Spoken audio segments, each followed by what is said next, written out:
The people ask me, are we going to have a recession?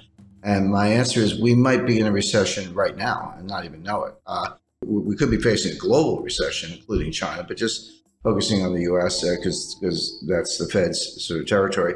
So Powell saying, the economy is great is nonsense. What he said, by the end of the year, we could be looking at 4.2% unemployment, 3.5 to 4% interest rates, and, kind of 2.7% inflation. You're like, wait a second, inflation is 8.6 today. How do you get to, 2.7, number one? And then what about rising unemployment and higher interest rates? How do you reconcile those things? He said all three of those things. But what state of the world could make those things come true? There's only one, which is a recession. A recession would do it. A recession will raise unemployment. Higher interest rates will cause the recession. And the recession will cause inflation to go down. So in effect, Powell is saying we're going to have a recession. Inflation, prices go up, so we understand that, or maybe put differently, the value of your money goes down. You don't get as much for your money, same thing. But inflation, broadly speaking, has two causes. One is called, not to get too technical, but it's called cost push. This comes from the supply side. So there's a shortage of oil, and we've got a financial and economic war going on between Russia and the United States. The U.S. really started, but U.S., EU, Canada, Australia, Japan versus Russia. That's obviously disrupting supply chain, cutting down energy supply, causing the price of oil to go up, et cetera. So that's coming from the supply side. And you're exactly right. The Fed can't drill for oil. The Fed can't plant wheat. The Fed can't make semiconductors. So they can't do anything about this. And the supply chains are breaking down. They were breaking down before the war in Ukraine, but Ukraine has made it worse.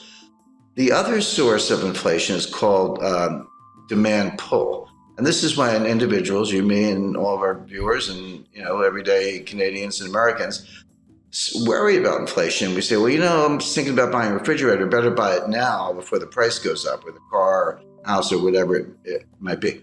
They're different, but they affect each other. When the cost push inflation from the supply side has enough effect, there's a tipping point or critical threshold in psychology. We say, maybe it is out of control. I better go buy some stuff. Then the velocity of money goes up, and then you get inflation. So the Fed can't do anything about cost push. They can't do anything about the price of oil, and you're right about that.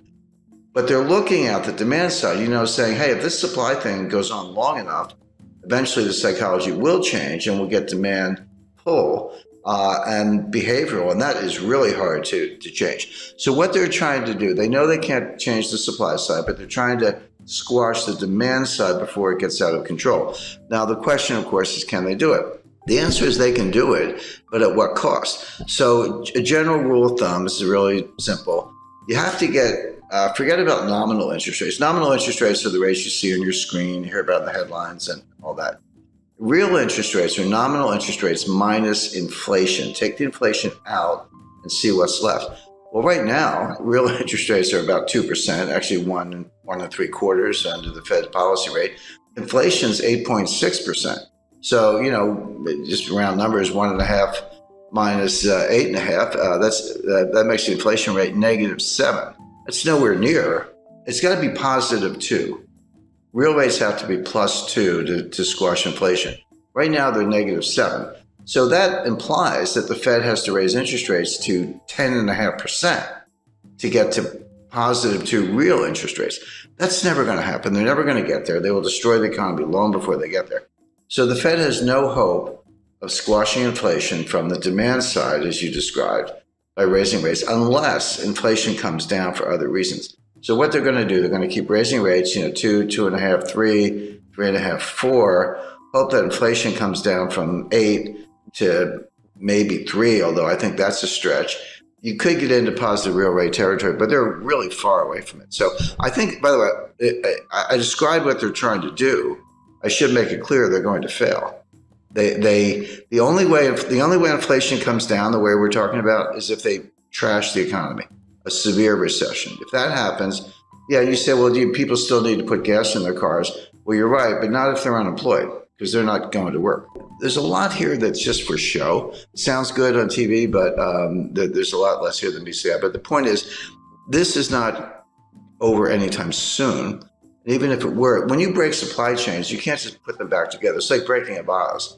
in 1,000 pieces. And you got to go buy a new vase. It's going to take years to undo this damage.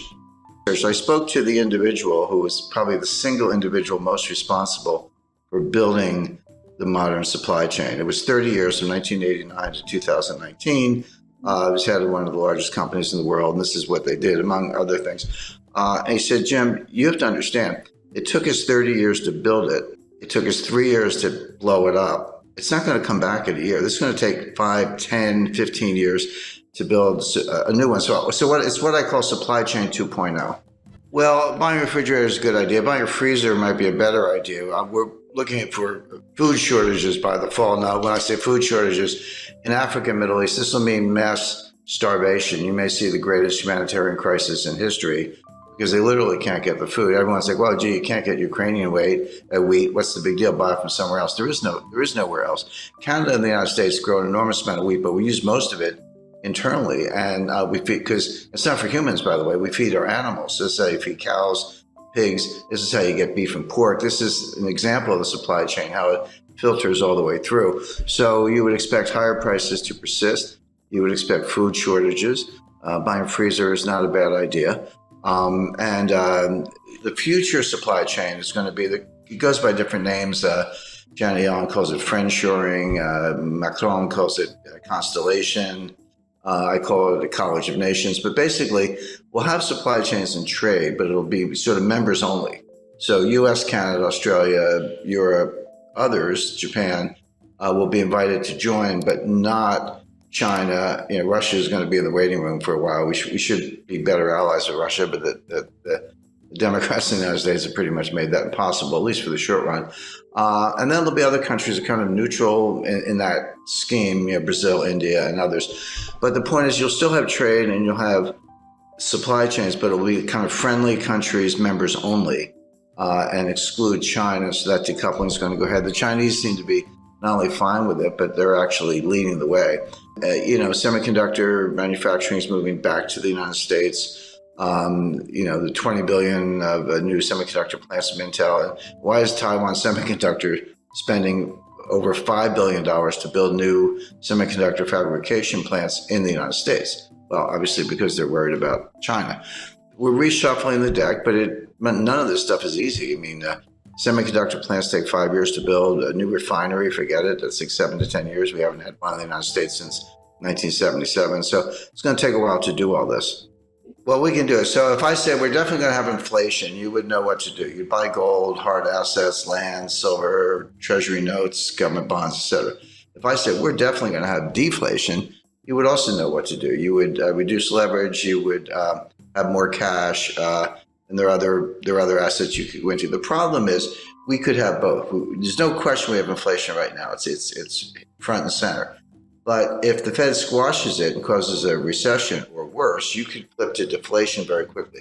So this is going to sound like an obvious statement. What you want is diversification. Sounds obvious, but most people don't know what diversification is. I see people, I've got 50 stocks in 10 different sectors. I'm highly diversified. I'm like, no, you're not. You have one asset class called stocks. Real diversification, have a slice of stocks, gold, real estate, cash. Agriculture is a good investment. Energy, forget the Green New Scam. That's a joke. Oil and natural gas are going to be around for a long time.